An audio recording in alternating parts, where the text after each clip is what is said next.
வணக்கம். நான் உங்கள் சுகந்தி பேசுகிறேன். இன்றைக்கி நம்ம என்ன பார்க்க போகிறோம்னா, கேழ்வரகு தோசை தாங்க. இதுக்கு ஃபஸ்ட்டு கேழ்வரகு 1 கப்பும், 3/4 கப்பு வெல்லமும், 1/4 கப்புக்கு கொஞ்சம் கூடவா அரிசி மாவும், கொஞ்சம் தேங்காய் திருவல், ஏலக்காய் தூள், ஒரு சிட்டிகை உப்பு மட்டும் போட்டுக்கோங்க டேஸ்ட்டுக்காக. இப்போ எல்லாத்தையும் மிக்ஸ் பண்ணிக்கோங்க. ஃபஸ்ட்டு நம்ம இனிப்பு தோசை தான் செய்ய போகிறோம். பாருங்கள், இதெல்லாம் மிக்ஸ் பண்ணிவிட்டு கொஞ்சம் தேவையான அளவுக்கு தண்ணி ஊற்றிக்கோங்க. அரிசி மாவு உங்களுக்கு கொஞ்சம் மொறுமொறுன்னு நல்லாயிருக்கும். வெறும் கேழ்வரகு மாவாக சுட்டிங்கன்னா கொஞ்சம் கோதுமை தோசை மாதிரி இருக்கும். இது கொஞ்சம் அரிசி மாவு கலந்திங்கன்னா கொஞ்சம் மொறுமொறுன்னு நல்லாயிருக்கும். இப்போ 2 பக்கமும் போட்டு திருப்பிக்கோங்க. கொஞ்சம் சின்ன சின்னதாக தான் ஊற்றலாம். பெருசாக ஊற்றுனீங்கன்னா தோசை பிச்சிட்டு வரும். பாருங்கள், இப்போ கேழ்வரகு இனிப்பு தோசை ரெடி ஆகிடுச்சு. அடுத்தது கார தோசை ரெடி பண்ணிக்கலாம். இதுக்கும் அதே அளவு தான்.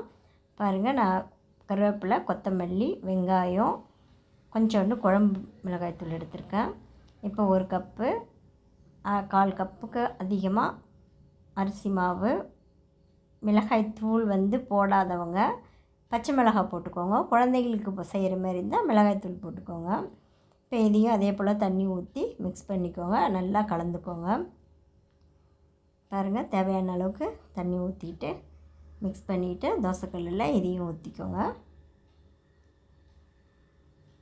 ஊற்றிட்டு கொஞ்சம் வெங்காயம் வேகிற அளவுக்கு 2 பக்கமும் பெரட்டி போட்டு எடுக்கணும். நம்ம சப்பாத்தி எப்படி போடுறோமோ அந்தமாரியே போட்டிங்கன்னா தான் அந்த வெங்காயமும் வேகும். கேழ்வரகு மாவும் கொஞ்சம் நல்லா வெந்து நல்லா டேஸ்ட்டாக இருக்கும். பாருங்கள், இதே போல் 2 பக்கமும் பெரட்டி போட்டு கேழ்வரகு தோசையும் ரெடி ஆகிடுச்சு. கார தோசை. கொஞ்சம் மிளகாய்த்தூள் காரம் வேணுன்றவங்க அதிகமாக போடலாம்.